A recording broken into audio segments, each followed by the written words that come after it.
Buenas tardes. En el marco de esta segunda jornada de trabajo del Cuarto Congreso Internacional de Justicia Penal y Política Criminal, tengo el agrado de presentar a todas y todos ustedes a la doctora Sonia Zavala López, quien impartirá la conferencia magistral Derecho Penal de Riesgo y los efectos simbólicos de la pena. Antes de dar la palabra a nuestra disertante, me permitiré dar lectura a su síntesis curricular.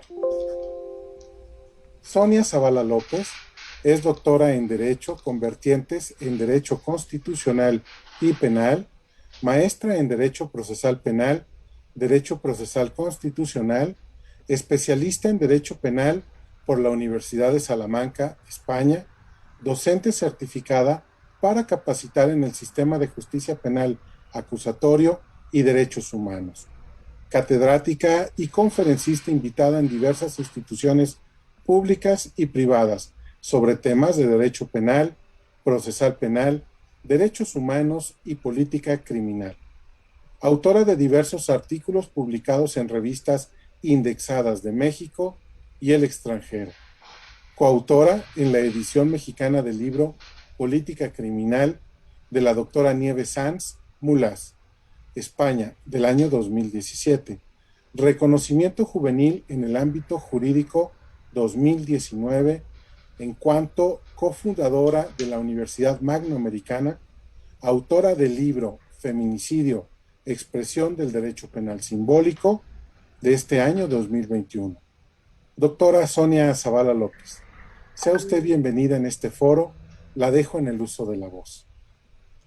Muchísimas gracias, doctor Granados. Es para mí un verdadero placer saludarles, el que se me haya considerado para formar parte del claustro académico de este gran evento, de este Congreso Internacional de Derecho Penal y Política Criminal, que bueno, para mí es un verdadero honor estar, y aparte una gran responsabilidad el encontrarme dando esta charla, esta ponencia, seguida de este grande del derecho, ¿no? Que decíamos ahorita fuera de aquí de cámara, del aire, que pues como lo es el doctor Moreno Holtman, a quien yo admiro profundamente, y además en algunos minutos estará también el doctor Vidaurri, a quien admiro, y él lo sabe, y bueno, pues una verdadera responsabilidad el estar aquí entre estos, todos los que forman parte de este congreso, un verdadero lujo, un verdadero honor, y muy agradecida con las autoridades de esta universidad, y encantada. Aquí estaremos un rato para charlar sobre un tema pues muy relevante, doctor. Considero yo que cuando se me planteó, se me formuló la invitación a platicar, a extender algunos comentarios en torno a un tema en particular, derecho penal, bueno, de inmediato dije, bueno, ¿sobre qué hablamos? Algo novedoso, algo que no esté tan trillado, ¿no? Tan manoseado, válgame la expresión. Y bueno, inmediatamente pensé en un tema del que poco se habla realmente, del que poco profundizamos cuando lo escuchamos, lo leemos en un texto jurídico y demás, como lo es el derecho penal de riesgo. Y bueno, también desde luego los fines simbólicos de la pena. Y vamos a tratar entonces de hacerlo en dos partes, ¿no? En hacerlo de manera ordenada, organizada, para efecto de una mejor comprensión del tema. Bueno, entrando en materia, luego de haber agradecido esta invitación, voy a permitirme comentar que existen dos grandes formas de aproximarnos a la comprensión del derecho penal de riesgo, iniciando por este tema. Una que es a partir del análisis de la propia naturaleza de los riesgos, de los peligros, a los que como sociedad globalizada y en constante evolución nos enfrentamos, y con esto además el surgimiento de nuevas formas de criminalidad. Cuando esta escala o vemos que va desarrollándose y creciendo y sosteniéndose a niveles supranacionales, es decir, transnacionales que rebasan nuestras fronteras, ¿no? E incluso que rebasan o que se encuentran en medios o espacios digitales y que desde luego deben regularse, dado que se exige una protección de bienes jurídicos frente a los peligros que la misma sociedad produce. Y una segunda forma de estudiar estos temas o este tema del derecho penal de riesgo en un plano más doméstico, un poco más local, que se explica o trataremos de explicar a partir de una teoría que en últimos años ha cobrado gran relevancia y cuya paternidad sin duda comentarlo, corresponde a Klaus Roxin. Y me refiero a la teoría de la imputación objetiva. Vamos también a hablar un poquito desde ese aspecto. Antes de entrar entonces, o de hablar, de profundizar en el derecho penal de riesgo, quiero hacer aquí un paréntesis y comentar que antes de Roxin, como lo comenté, el padre de esta teoría de la imputación objetiva, vale la pena mencionar y puntualizar que antes de Roxin, ya autores pues muy importantes, ya estudiosos del tema, ya lo hablaban, ya habían escrito al respecto, y me refiero a Ulrich Berg y Niklas Luhmann, quienes hablaban ya y se refieren al concepto de sociedad de riesgos, refiriéndose a esta sociedad de riesgos como una sociedad en la que los riesgos se refieren a daños no delimitables, daños globales, daños que con frecuencia son irreparables y que atienden o afectan a todos los ciudadanos, y que, por supuesto, surgen de decisiones humanas, y como tal debe existir una ciencia, un sistema que los atienda. Por supuesto, decía que estos autores ya en los años 80, antes que Roxin, escribieron al respecto y dejaron sentadas bases muy importantes sobre el tema desde varias perspectivas y, por supuesto, la jurídica. Así entonces, debemos entender a este derecho penal de riesgo como aquel que surge o que se encuentra o que debe atenderse en una sociedad en la que los cambios sociales, culturales, económicos, avances científicos, que tienen avances tecnológicos, así como a fenómenos de globalización, entre otros muchos factores, favorecen la aparición de, pues precisamente, de nuevos peligros ante los que el ciudadano se siente amenazado. Y por tanto, decía hace un momento, debe haber una reacción que los atienda y que los atenúe o que los neutralice.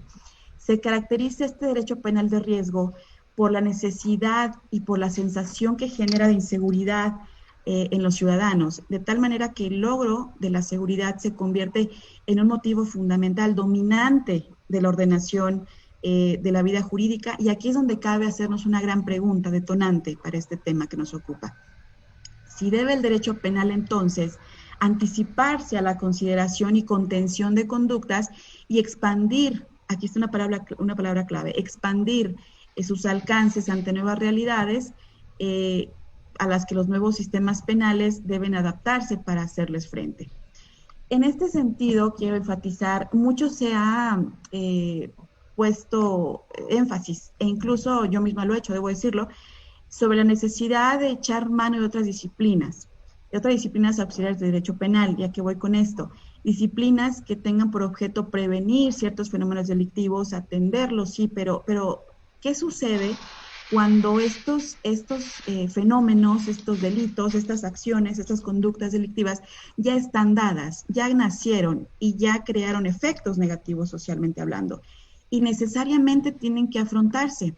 Y aquí hay de dos opciones. Primera, o el derecho penal se mantiene en la vestidura del derecho penal clásico, es decir, aislado en su soberanía nacional, es decir, en lo doméstico, en cuanto a Estado que intenta dar respuestas que a veces llegan tarde, llegan mal además, a fenómenos criminales que ya han mutado incluso a otros rumbos y que se hacen cada vez más poderosos, lo que en definitiva supone, permítanme decirlo así, renunciar al ejercicio del jus punendi frente a las organizaciones y modalidades criminales más peligrosas y sofisticadas. Cada vez se sofistican más, no me dejarán mentir.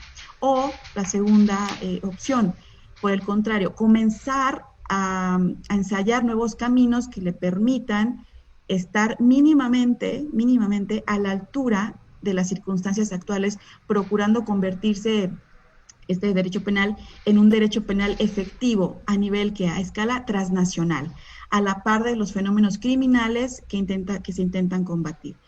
Esto por una parte, y refiriéndonos, no pierdan de vista este punto que acabo de mencionar, o esta situación, refiriéndonos a un entorno como sociedades globalizadas, como sociedades que ya, es decir, debemos eliminar esas fronteras, como sociedades que formamos parte como estados, ya no como países, sino hablando de un estado como un todo, ¿no? Y en un entorno globalizado que ya no podemos eludir. Entender esto, que no solo vivimos en una sociedad de riesgos, sino en un mundo de peligros, diría yo. Un mundo de peligros que desde luego nos rodea, que desde luego nos hace vulnerables y que en cualquier momento podemos ser víctimas, incluso victimarios. Ahora bien, esto por una parte, esto por el plano, por el primer contexto que quise abordar de derecho penal de riesgo, colocándonos en este como una sociedad globalizada que debe atender fenómenos delictivos que surgen en relación al avance propio natural que como sociedad tiene. Retomando un poco el plano local, a fin de comprender mejor el tema, es importante destacar que este concepto de derecho penal de riesgo ha cobrado gran relevancia, como se dijo, a partir del estudio de la teoría de la imputación objetiva de Roxin, que en su libro por ahí de 1990, en su libro de teoría general del delito, en el estudio de la parte general del derecho penal, recordemos, se encuentra su génesis, este derecho penal o esta teoría de la imputación objetiva encuentra su génesis para resolver problemas complejos de delitos de resultado que la teoría causalista no podía o no puede resolver a través de las teorías naturales que a su vez explican esta teoría causalista. Y me refiero a la teoría individualizadora, por supuesto, teorías individualizadoras que existen y que a grandes rasgos determinan qué causa entre varias posibles de una que detonó o que dio causa a un resultado, cuál fue la que generó ese resultado. Y por otra parte, la teoría de la equivalencia de condiciones, que a grandes rasgos nos dice que todas las condiciones que contribuyen a generar un resultado son equivalentes y tienen tiene que considerarse la misma forma equiparable. Tiene entonces esta teoría, y aquí un punto importante, como método de comprobación, la conditio sine qua non, a lo cual no nos vamos a introducir porque, bueno, eso ya daría nos sesgaríamos un poquito del tema. Pero es importante establecer que la teoría de la imputación objetiva precisamente surge para dar respuesta, lo reitero nuevamente, a temas o a circunstancias o a casos que el causalismo propiamente no podía dar esa solución que ameritaban ciertos casos hablando de casos penales. Por supuesto, recordemos aquí que han existido a lo largo de nuestra historia, en nuestra tradición jurídica, o nuestro estudio del derecho penal, grandes teorías, ¿no? Como lo son precisamente la causalista, la finalista, la funcionalista y la imputación objetiva, que es la que últimamente se ha estado estudiando y la cual tiene también muchos detractores, digámoslo honestamente. Tiene muchos detractores y nos dicen es que no llegan a ser teoría. Pero vamos a verlo, vamos a ver y a tratar de introducirnos un poco en el tema, ya ustedes generarán sus propias conclusiones, pero esto nos ayuda mucho a entender el derecho penal de riesgo, los riesgos en sí. Estas teorías individualizadoras, el causalismo propiamente, las teorías que lo explicaban al causalismo, la individualizadora y la equivalencia de condiciones, no fueron suficientes en su momento como teorías naturales para explicar el causalismo, ciertos casos que se tenían que ponderar ante esta o a través de este tamiz del causalismo, ¿no? Surgiendo en consecuencia otras teorías diversas que pudieran dar respuesta a lo que aquellas no podían atender. Tales, y me refiero a la teoría de la adecuación social de la conducta, que fue inicialmente, de la que habló inicialmente Wessel, y retomada por acá de los 90 por Gunther Jacobs, que a grandes rasgos refiere esta teoría de la adecuación social de la conducta que queda fuera del concepto del injusto todas aquellas acciones que se mueven funcionalmente dentro del orden históricamente constituido. Wessel proponía llamar estas acciones socialmente adecuadas y todo lo que estuviera fuera de lo convencionalmente aceptado era, por supuesto, inadecuado socialmente. La adecuación social será entonces, decía Wessel, retomando, parafraseándolo un poco, será por tanto lo ajustado a lo convencionalmente permitido, comportamientos no prohibidos y que por ello tales comportamientos no pueden constituir un injusto penal, es decir, una conducta típica y antijurídica. Este injusto penal, según Wessel, solo comienza una vez traspasada la adecuación social, ¿sí? A grandes rasgos, no me voy a detener mucho en este tema de la teoría de la adecuación social de la conducta, pero sí voy a detenerme un poquito más en la teoría de la imputación objetiva, que justamente se explica a partir de riesgos. Por eso la relevancia y por eso quise así como dividirlo, como lo hice en un principio, de esta forma. Es decir, ¿Qué nos dice a grandes rasgos la teoría de la imputación objetiva? Nos dice, y como lo señalé y lo destaco, se explica a partir de riesgos. Frente a un hecho que la ley señale como delito, hay que analizar dos situaciones. Para entender, ustedes saben, conducta, resultado. Para entender si una conducta debe ser punible, debe ser atribuible a cierta persona, a cierto actor.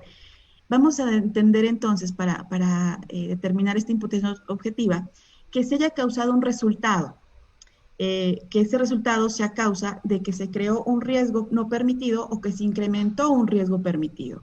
Si no se actualiza cualquiera de estos supuestos, es decir, que se cree un riesgo permitido o se incremente, se eleve un riesgo no permitido, entonces la conducta sería irrelevante completamente para el derecho penal, ¿sí? Si no pasan estas dos cuestiones, la conducta, el resultado será completamente irrelevante para el derecho penal. ¿A qué voy con esto? Sabemos que vivimos en una sociedad de riesgos. El propio Roxin nos dice, nos enfatiza en su libro que comenté al principio de Teoría General del Delito, eh, decía que casi todo es un riesgo. Vivir en sociedad, si vivimos en una sociedad, casi todo lo que vivimos aquí, a lo que nos enfrentamos, es casi todo un riesgo. Tal y como el hecho de conducir, tal y como el hecho de someterse a una cirugía voluntaria o necesariamente, tal como salir a la calle, y más ahora, ¿no? En esta época de pandemia, tal como saber que tenemos o queremos salir y nos podemos contagiar es un riesgo, consumir alcohol es un riesgo, las redes sociales son un riesgo, asentar nuestra vivienda en un terreno irregular es un riesgo, o aún regular es un riesgo por los movimientos tectónicos naturales de la Tierra, ¿no? Que pueden darse. Consumir comida en la calle es un riesgo, es decir, todo, y ciertamente, bueno, en este tema, Roxy, doy completamente la razón en ese sentido, ¿no? De que son riesgos prácticamente todo lo que hacemos, todo lo que vivimos, pero son riesgos permitidos. Ojo, son riesgos permitidos. Riesgos que tenemos que tolerar y regular, si es cierto, para que funcionemos, para que podamos funcionar como sociedad. Un claro ejemplo del primer supuesto es, me refiero a cuando se crea un riesgo no permitido. Hablemos de esto. Un ejemplo para entender mejor este tema sería conducir un vehículo. Conducir un vehículo es un riesgo, dijimos, pero si lo hago en estado de embriaguez, en estado de consumido sustancias etílicas, he consumido sustancias que me sacan de mis 5 sentidos, por supuesto, y bueno, además eso genera que yo arrolle a alguien en mi trayecto, he creado un riesgo y he causado un resultado que me puede ser imputable objetivamente, por supuesto. La comisión, por tanto, la comisión de un delito es objetivamente atribuible. Yo tengo que responder ante la justicia, no jurídicamente hablando. Un ejemplo de incrementar entonces, ya dijimos, cuando se crea un riesgo, ¿no? ¿Cuándo incrementaríamos un riesgo permitido? Entonces, sería entonces, vamos a poner el ejemplo del peatón. Todos quizá lo hemos hecho en algún momento. El peatón que cruza por debajo de un puente, cuando está ahí el puente, ¿no? Está ahí el puente, aún así nos pasamos, obviamos esa responsabilidad que tenemos por evitarnos la fatiga y demás. Pasamos debajo de un puente y el peatón es atropellado. En este caso, la propia víctima, elevó el riesgo permitido que existe al cruzarse la calle. Ya de por sí, cruzarse la calle es un riesgo, pero este lo elevó cuando, obviando el puente peatonal que existía, aún así, por flojera, no lo sé, pasa y dicen, bueno, yo ni siquiera se fija, ¿no? Pero pasa por debajo de ese puente. Elevó un riesgo permitido que existe al cruzarse la calle y por tanto la conducta y su resultado no sería atribuible a la persona que iba conduciendo el vehículo que lo arrolló. Aún, bueno, esto en estricto sentido, aún y bajo la óptica de la imputación objetiva, aún y cuando basados en la teoría del causalismo, como así se hace normalmente, y bajo la óptica, el tamiz de la teoría individualizadora, se considera delito culposo y bajo su modalidad de culpa quizás sin representación, ¿no? Otro ejemplo que puedo comentar aquí, para entender un poco más este tema y nos quede más claro. Cuando hablamos de teorías individualizadoras, cuando hablamos de teorías de la equivalencia de condiciones, fíjense, aquí hay un tema que nos puede todavía dar más luz para entender los riesgos. y para entender cómo se tiene que abordar desde esta teoría de la imputación objetiva estas situaciones de los riesgos. A mí me gusta mucho un ejemplo que pone el doctor, bueno, que nos deja el tema muy claro y que lo maneja el doctor Almanza, por allá peruano, el doctor Frank Almanza, y que nos dice, bueno, está un sujeto pues se quiere suicidar, ¿no? Se quiere suicidar este sujeto porque padece de sus facultades mentales, tiene muchas alteraciones mentales, una patología por ahí, padece depresión, etcétera, ¿no? Incluso está medicado, cuando no toma sus medicamentos se sale de sí, ¿no? Pero aparte su novia lo acaba de dejar y él cae en todavía su depresión es más fuerte y entonces él decide acabar con su vida. Y entonces decide que para acabar con su vida va a atravesarse una carretera para que un vehículo lo atropelle, ¿no? Y acabe con su existencia. Entonces, ¿qué pasa con esto?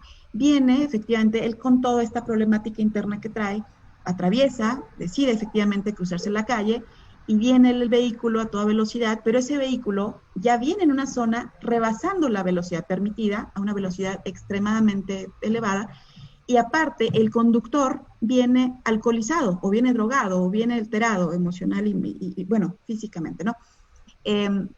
Entonces, ¿qué pasa? Fíjense, ahí hay cuatro condiciones que en la teoría de la individualizadora, una teoría, así, si utilizamos del causalismo, la teoría individualizadora, lo que va a pasar aquí es que tenemos que elegir entre esas causas, bueno, el juez en su momento va a tener que determinar entre esas cuatro causas, la depresión, su patología que padecía el sujeto, la situación de que fue abandonado recientemente por su novia y que eso le causó todavía o fortaleció ese sentimiento de dejar de existir en este mundo, el alcoholismo de la persona que venía conduciendo y además que venía conduciendo a exceso de velocidad. Se tiene que elegir de acuerdo a la teoría individualizadora una de estas.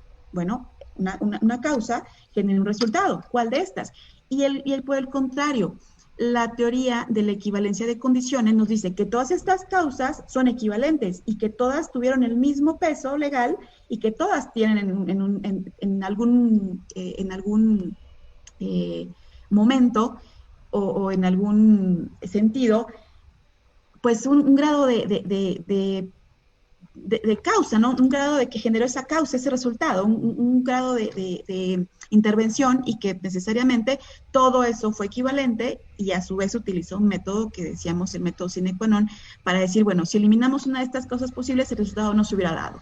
Entonces es bien importante todo esto que acabo de decir. ¿Por qué? Porque este ejemplo nos sirve para entender las teorías individualizadoras y las teorías de la equivalencia de condiciones, pero ¿qué nos da a entender más o qué nos da o qué nos permite comprender más? Los riesgos, ¿sí? Los riesgos.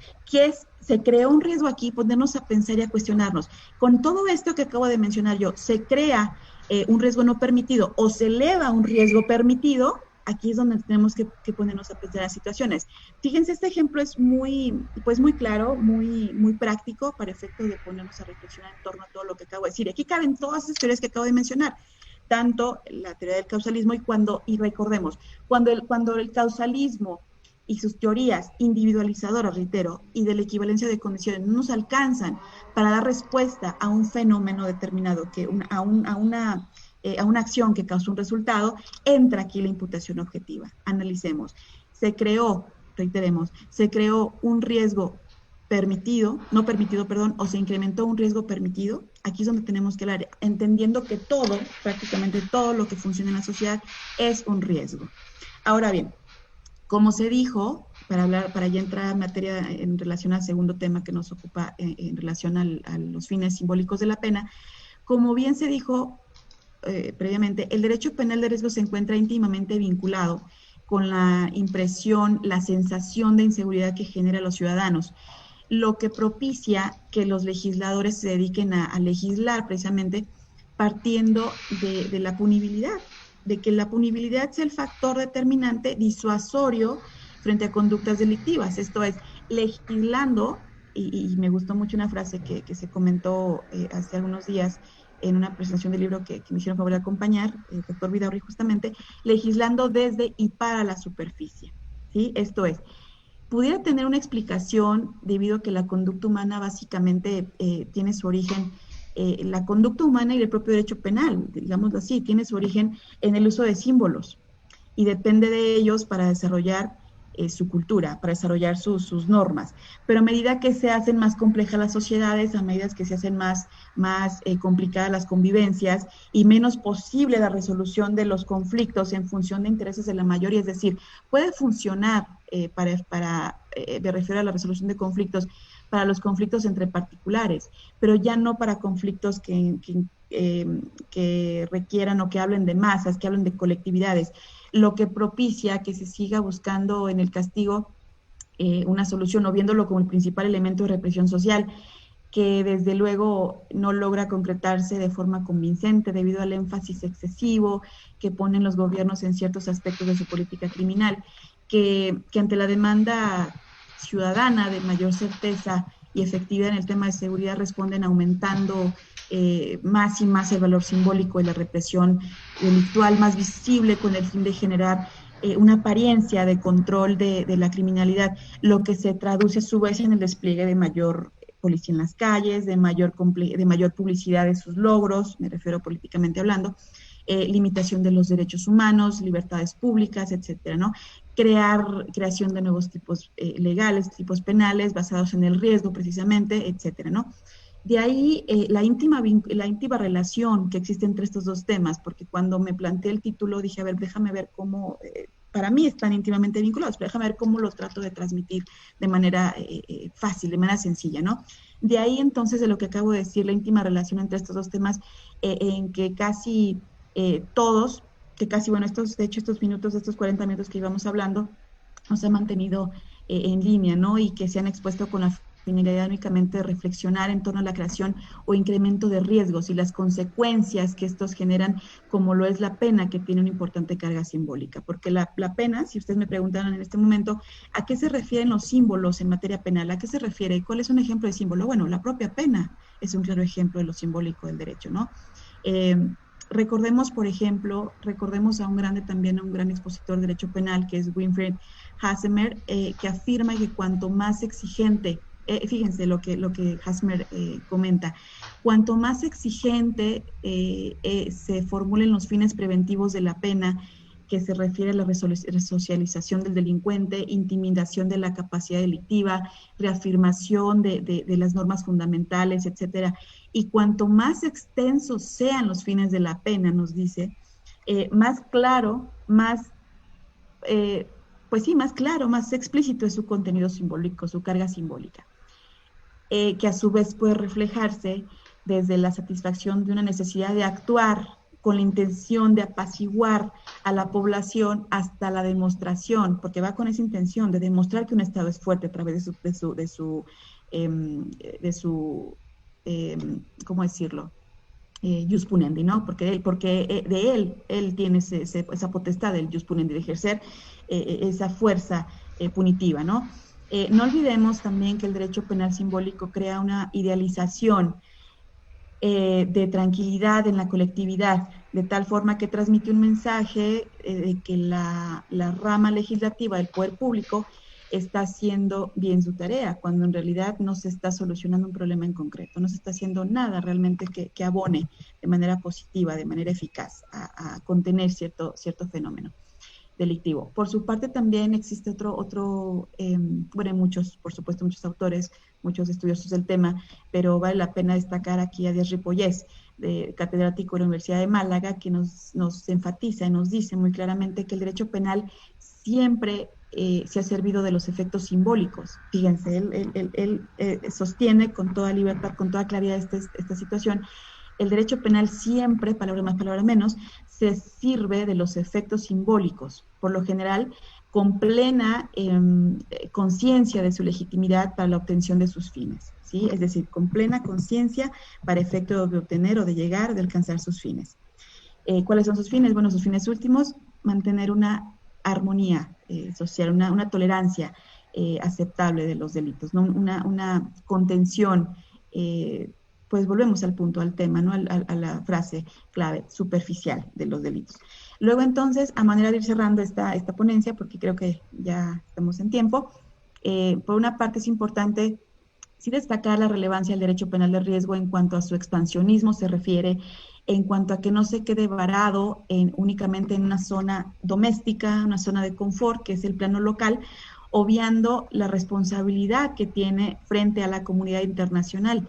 Esto es, si nos asumimos totalmente, claramente como un Estado globalizado, un Estado que ya no únicamente se encuentra interno o entre sus fronteras, y retomamos que casi todo es un riesgo tanto en lo doméstico como en lo internacional, entonces, solo así, eh, teniendo claro que los riesgos no solo están presentes dentro de las fronteras de un Estado, solo así es como se pretende que justifiquemos el derecho, que el derecho penal debe estar presente en todos esos casos, atendiendo precisamente a esto, a la globalización, a su necesidad de expansionismo. ¿Por qué? Porque los delitos no solamente son domésticos, ¿cierto? No solamente ocurren en el seno de un municipio, de un Estado, de un país. Existen, decíamos, a nivel transnacional, y claro ejemplo de esto, pues el crimen organizado, claro ejemplo, el terrorismo, que bueno, aquí no nos ha dañado afortunadamente aún tanto, pero en otras latitudes sí, como el caso de catástrofes ecológicas que sí nos afectan a todos, como el caso de la discriminación, el racismo que también nos afectan a todos, como el caso de la ciberdelincuencia, que por supuesto ahorita es un tema de especial relevancia, ¿no? Que estamos en este mundo digital y que bueno, necesariamente debemos, no únicamente legislar en lo doméstico, vuelvo en lo interno, en lo que nos puede hacer daño cuando nos vemos involucrados en una situación, en una no sé, en una acción de que nos veamos involucrados, no sé, como víctima o victimario, como víctima, vamos a colocarnos en el plano de víctima, en un delito cibernético, ¿no? En un delito donde se expongan, por ejemplo, nuestras intimidades, etcétera, ¿no? Y ahí debe entrar, o debemos ver, expandir nuestra visión un poco más que en ese plano que nos coloca únicamente o que nos mantiene en un entorno, pues un poco un tanto limitado. Ojo, no confundir aquí estos riesgos, este tema del derecho penal de riesgo, con el estudio propiamente de los riesgos a partir de su propia naturaleza. Esto sí quiero hacerlo muy puntual, quiero decirlo muy puntual, dado que los riesgos por su propia naturaleza generan, claro, o actualizan conductas delictivas que se atienden a partir de teorías ya estructuradas, como lo mencionamos ya con la imputación objetiva, o cualquier teoría que se les ocurra, ¿no? De las que mencionadas y las que explican el derecho penal y a sus conductas, que son las que, pues, causalismo, finalismo, funcionalismo, dijimos, y la propia imputación objetiva. Pues en el primer caso se trata de analizar fenómenos que a su vez nos conducen a esa función que se le trata de atribuir al derecho penal para contener delitos y que desde luego se le asigna para obviar otros métodos u otras vías que existen, ¿no? Tales como la criminología y la política criminal, que sabemos son ciencias, son disciplinas que tienen que auxiliar, pero antes de que incluso los efectos del delito nos dañen, de que nos alcancen, de que estallen, ¿no? Como sociedad, de que nos estallen y nos perjudiquen, nos afecten como sociedad. Eh, Disciplina, la política criminal, que bueno, me siento aquí un poco en mi zona de confort hablando de política criminal porque es un tema que me encanta. Esta última, no olvidemos que a su vez debe ser analizada y aprovechada a partir de su acepción más simple, más elemental, es decir, a partir de sujeto preventivo. Y de que cuando hablamos de delito, de derecho penal de riesgo, y de que cuando hablamos, en sus dos acepciones, desde el análisis como sociedad globalizada y sociedad que debe atender nuevas formas de criminalidad, o desde el punto de vista un poco más teórico, un poco más práctico, a través del tamiz de la teoría de la imputación objetiva. Debe hacerlo, sí, a partir, la política criminal me refiero a partir de un objeto, de su objeto preventivo puramente, concretamente apostando a medidas alejadas del derecho penal, tales como el diseño e implementación de políticas públicas que sí, por supuesto, nos alcancen y nos beneficien no solo en lo local, no solo en lo doméstico, sino también en lo internacional. Políticas culturales, educativas, de seguridad social, de seguridad personal, etcétera. Esto es, y hago mucho énfasis aquí, a partir de la garantía de derechos humanos, del tener muy claro qué significa todo lo que implica esta garantía, estos derechos humanos, civiles, sociales, económicos y culturales, ¿sí? Y bueno, con esto creo que se da, bueno, yo daría por finalizada mi intervención a efecto de dar paso a a una sesión de preguntas y respuestas. Y pues yo quedo a la orden con mucho gusto, esperando que lo aquí expuesto, lo que aquí se comentó, haya sido claro. Y bueno, si no lo fue, esperemos aquí en la sesión de preguntas y respuestas dar un poco de ampliar un poco los conceptos, un poco los temas, aclarando ciertas dudas que puedan existir. Muchas gracias por su tiempo, por su atención, y pues quedo a la orden para cualquier situación de preguntas y respuestas. Muchísimas gracias. Muchas gracias, doctora Sonia Zavala López. Tenemos alguna pregunta que está haciendo el público. Por ejemplo, Ferrer Andrés cuestiona la contemplación de los riesgos permitidos y no permitidos en la sociedad ayudó a los legisladores a poder legislar derivando en los tipos penales que se conocen hoy en día. Bueno, esto es muy importante, muy contundente la pregunta. Estos riesgos, este análisis de riesgos, bueno, definitivamente están presentes al momento de que se legisla sobre cierta conducta, sobre cierto fenómeno delictivo. Tienen que estarlo, ¿por qué? Porque precisamente se tiene que entender desde esta situación de crear o de incrementar un riesgo. Por ejemplo, yo hablaba hace un momento del tema de cuando un peatón cruza una calle irresponsablemente y él eleva el propio riesgo que tiene o que existe en relación a todo este contexto. Y al elevar este riesgo que se coloca obviamente en peligro y todo esto deriva por supuesto en qué va a derivar, en determinar si esta acción, esta conducta genera un resultado y si este resultado es atribuible, punible, o es atribuible a cierta persona y le cae en consecuencia una punibilidad. En este caso, por supuesto que tienen que verse o ser atendidos por los legisladores así, en su forma más simple, ¿no? En el análisis de crear un riesgo, cuándo se está creando un riesgo y cuándo se está elevando un riesgo. Y todo esto se atiende y se explica muy sencillamente, creo yo, a través de esta teoría de la imputación objetiva. Y por eso decía yo cuando iniciamos esta charla, que tiene muchos detractores, pero así como tiene muchos detractores, también tiene muchos afines, ¿no? Como en lo personal, bueno, yo me gusta mucho hablar de este tema porque realmente es como se entiende un poco más y se trata de respuesta a fenómenos o a casos concretos, porque recordemos que el derecho penal es de casos concretos, ¿no? Atiende a casos concretos y por supuesto que tiene que tenerse muy en claro cuándo estamos frente a una situación y cuándo estamos frente a otra. Por parte del legislador, que bueno, que a veces dista mucho, ¿no? De conocer este tipo de conceptos tan comunes, porque decíamos, el derecho o las sociedades son sociedades de riesgos, todas las sociedades son de riesgos, vivimos en sociedades de riesgos, es cierto, casi todo es un riesgo. Muy bien, tenemos otra pregunta que formula César Omar Cruz Barrera, que dice, en el ejemplo que pone sobre la persona que es atropellada, ¿cuál sería una imputación objetiva? Te advierte que en este caso existen 4 riesgos bajo el mismo rango. Ok, el ejemplo de la persona que se suicidaba, ¿no? Que se quería suicidar. Ok, en este caso puse este ejemplo para entender un poco más, claro, todas las teorías que explican, tanto las individualizadoras como la de equivalencia de condiciones, y decíamos, por supuesto, nos lleva a la imputación objetiva. Cuando hablamos de este tema de las causas, de la equivalencia de las causas en la teoría de la equivalencia de condiciones, hablamos de que tenemos que atender a todas las causas, ¿no? Para tener en cuenta que, o decir que todas en algún momento tuvieron una relación directa con el resultado.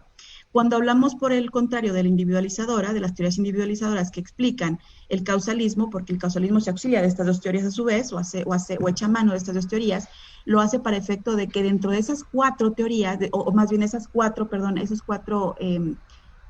hechos, el juez va a tener que determinar, que decidir de cuál fue el detonante, cuál fue el que, porque no pudo haber sido, según en la teoría de la individualizadora, no pudieron haber sido las 4. Tenemos que determinar cuál de esas 4 acciones generó el resultado, ¿sí? Y en la teoría de la imputación objetiva, por el contrario, lo que hacemos es determinar si este riesgo creado fue si la persona quien trató de suicidarse, porque dejó aparte una nota, vamos a suponer que dejó una nota, en el ejemplo que pone incluso el doctor Almanza, así lo hace, ¿no? Así lo dice, deja una nota post-mortem y dice que se va de este mundo porque no está feliz porque la novia lo dejó, porque tiene él problemas mentales, ¿no? Problemas que ya no le permiten, no quiere estar acá. Entonces, en este caso de la teoría individualizadora, no hay ningún problema. Una de las cuatro. La equivalencia de condiciones, estas cuatro son equivalentes y las cuatro tienen que ser analizadas por el juzgador a efecto de determinar la punibilidad. Y en el caso de la teoría de la imputación objetiva, ¿qué pasa? Bueno, determinar qué acción si esta persona creó un riesgo, ¿quién creó el riesgo? Si la persona que venía en estado de ebriedad y que venía exceso de velocidad y que causó el resultado al atropellar a esta persona, o fue la persona que decidió quitarse la vida y que al quitarse la vida decidió arrojarse a las vías de esta vía que se transitaba, y entonces establecer así de esa forma cuál fue el riesgo que se creó y si se creó uno o se elevó uno no permitido.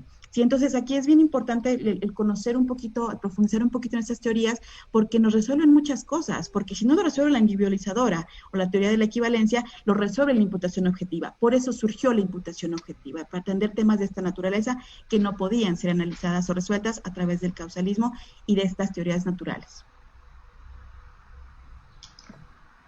Muy bien, y Maripaz le hace la siguiente pregunta.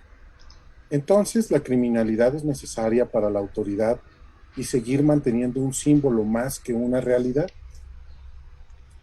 Qué interesante pregunta. ¿La criminalidad es necesaria para mantener el simbolismo del derecho penal?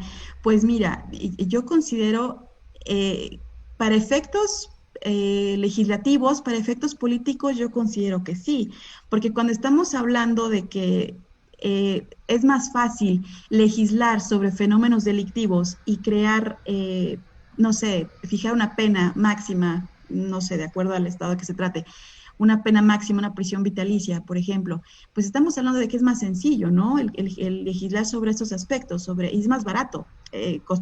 Hablando de cuestiones económicas, por supuesto que va a resultar más económico y más sencillo para un legislador. Siempre atender un fenómeno ya dado va a ser más sencillo que ponerse a reflexionar en torno a situaciones que ameritan una prevención, porque la prevención es costosa, porque la prevención sí tenemos que erogar un poco más de recursos humanos y económicos y de toda naturaleza, ¿no? Porque la prevención implica, o la prevención primaria, en su acepción primaria, implica muchas situaciones que sí exigen más trabajo, más análisis sociocultural, más análisis socioeconómico, más trabajo en general, ¿no? Y legislar en base a fenómenos delictivos, pues es más sencillo, porque el fenómeno ya está dado, ya lo podemos percibir, ya sabemos que existe, que hay en una sociedad, no sé, en una comuna, en una comunidad, en una zona, muchos robos, o que somos como parte de la sociedad podemos ser víctimas de un homicidio, víctimas de un robo, víctimas de un secuestro, pues es más fácil legislar sobre eso ya dado, sobre el fenómeno, y más si existen estadísticas que nos demuestran que esos fenómenos son muy elevados. ¿Y qué vamos a hacer? Pues enfatizar sobre lo que ya existe. Entonces, sí, a tu pregunta yo contestaría que sí, la criminalidad es necesaria para efecto de justificar ese simbolismo que rodea y que hace al derecho penal, como lo dice el doctor Ripollés, ¿no? Ya los símbolos son parte de la sociedad y son parte del derecho penal, y se hace de estos para efecto de justificar ciertas medidas no preventivas y sí reactivas ante el fenómeno criminal. Muy bien, doctora. Hay otra también que nos dice: la teoría de riesgo se relaciona con las atenuantes o agravantes de un tipo penal o con la conducta en sí misma. Pues un poco de todo esto que acaba de comentar. Por supuesto que al mencionar yo, si recuerda nuevamente, o traigo a colación el ejemplo del peatón que se pasó por debajo del puente. Al él colocarse en ese riesgo y incrementar el riesgo no permitido, porque el riesgo no estaba permitido, o sea, tan es así que se colocó un puente, no tenía por qué elevar el riesgo, sí atenúa, por supuesto que atenúa la conducta, y me refiero a que atenúa la punibilidad que en cierto momento le correspondería a la persona que lo arrolló. ¿Por qué? Porque decimos, bueno, es que a ver, cuando la persona que iba manejando debió prever lo previsible, porque así se maneja. Bueno, recordemos que la culpabilidad, bueno, es culpa, o la culpa es culpa con representación y sin representación. En el caso de este ejemplo que se pone, de esta persona que es arrollada, al haber sido responsable ella misma colocarse en riesgo, o incrementar un riesgo no permitido, sí existe, por supuesto, un atenuante para la persona. Estrictamente, bajo la óptica de la teoría de la imputación objetiva, sí existiría un atenuante para la persona que cometió vaya, que sí, efectivamente, cometió o causó un resultado, pero un resultado no atribuible a él. ¿Por qué? Porque quien incrementó el riesgo o quien elevó el riesgo no permitido fue la propia víctima. Pero decía yo, bajo la óptica del causalismo, bajo la óptica de la teoría individualizadora, sí se le atribuye una consecuencia a esta persona. ¿Por qué? Porque finalmente pues causa un resultado, pero si lo analizamos de manera estricta, y qué es lo que se pretende a través de la teoría de la imputación objetiva, analizarlo a través de los riesgos que se generan y que en los que se coloca la propia víctima también, por supuesto que atenúan, y son atenuantes muy importantes, y por eso a mí me atrae mucho el tema, porque yo lo entendí, ¿sabes? Desde cuando analicé la teoría de la imputación objetiva, que lo hice un poco cuando hice mi tesis doctoral, me pareció muy interesante y me resolvió muchas dudas que efectivamente traía arrastrando desde la licenciatura, maestría, doctorado, todas las traía arrastrando, y analizo un poquito más o profundizo un poquito más en la imputación objetiva y me resuelven muchísimas dudas que traía ya añejas, ¿no? Y me pareció muy interesante y se me abrió así, vaya, valga la expresión el comentario, se me abrió como una luz, ¿no? Y lo entendí de manera muy sencilla. Y bueno, fue lo que traté de explicar o de transmitirles en este momento, en estos minutos que llevamos de ponencia. Muy bien, y la última que nos dice Elivier González Reyes. ¿Y cómo deben ponderar los jueces las acciones en la teoría de la imputación objetiva? En el supuesto de que una persona creó el riesgo, el cual resultó lesionado un menor, y por el otro lado la mamá no lo cuidó. ¿Cómo debe ponderar un juez esa conducta propiamente de que un menor se puso en riesgo y la mamá no lo cuidó? En el caso de, por ejemplo, cuando un niño, no sé, enchufa las tijeras en el... Ok. Bueno, por supuesto, aquí importantísimo, no perder de vista que la imputación objetiva, reitero nuevamente, porque esto es fundamental para entender este tema, se actualiza o se entiende a través de la creación de un riesgo permitido o el incremento de un riesgo no permitido. Entonces, en este caso, analicen, ahí yo te voy a poner a pensar un poquito, compañera, que no recuerdo el nombre de la quien hizo la pregunta. Analicemos aquí, si el menor, si la madre, que es la garante, finalmente ella es la garante, que tiene la responsabilidad del menor, porque es un bebé, vamos a pensar en un bebé, si ella se encuentra bajo el cuidado o el niño se encuentra bajo sus cuidados, vamos a suponer que este niño estaba gateando, no lo sé, en el piso, que se encuentra unas tijeras precisamente y que empieza a introducirlas en el enchufe, ¿no? De la electricidad. Con eso, ¿qué pasa? La señora, al no haber tenido el cuidado de eliminar todos o de quitar todos los elementos materiales que pudieron causarle a este niño un daño, en este caso lo que generó al meterlas al contacto de luz. Bueno, por supuesto, aquí piensa tú, ¿qué hizo? ¿Qué pasó aquí? ¿Se creó un riesgo permitido perdón, no permitido, o se elevó un riesgo no permitido? ¿Qué pasa aquí? ¿Qué pasó con la señora? Ella es garante del menor. ¿Qué pasó? ¿Se crea un riesgo o se incrementa el riesgo? ¿Sí? Aquí lo que tenemos que pensar es eso, justamente, y esa es la tarea en lo que consiste la labor también del juzgador. Al determinar, él tiene que establecer si se crea un riesgo no permitido o se incrementa un riesgo permitido. Entonces, eso es bien importante que lo tengamos presente para efecto de que quien va a tener esa tarea finalmente de argumento, de reflexión, pues va a ser el juzgador. Pero aquí, por supuesto que la madre le creó un riesgo no permitido al menor, ¿no? ¿Cierto? Yo lo pondría en ese supuesto. Creó un riesgo no permitido. ¿Por qué? Porque no se permite que la madre no sea garante, no cuide, no esté atenta de la salud, del bienestar del menor que pues depende totalmente de ella. Pero pongamos a reflexionar. Eso se trata, ¿no? De ponderar entre todos supuestos que la teoría de la imputación objetiva nos trae a colación.